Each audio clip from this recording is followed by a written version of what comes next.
பூச்சி பொட்டுலாம் இருக்கும், பாம்பு இருக்கும், பூரா இருக்கும், தேளும் இருக்கும். எல்லாம் எது கடிச்சாலும் நாங்கள் தாங்கிட்டு தான் இந்த வேலை செய்யணும். என்ன கடிக்குன்னு கூட தெரியாது. என்ன கடிச்சதுன்னு தண்ணி உள்ள இருக்கிறது நமக்கு எப்படி தெரியும்? தெரியாது. தெரிஞ்ச ஒரு படம் நாங்கள் கடிச்சிச்சேன்ட்டு நாங்கள் வீட்டிலே இருப்போம். அது விஷயம் இருந்த ஒரு பாடு தான் எங்களுக்கு தெரியும்.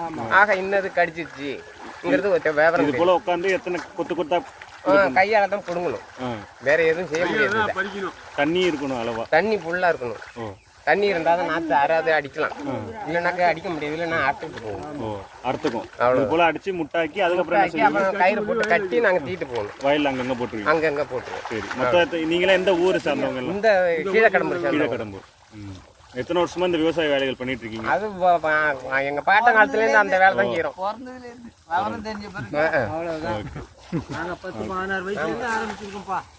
எங்க வயசுக்கு 15 வயசுல இருந்து இந்த வேலையை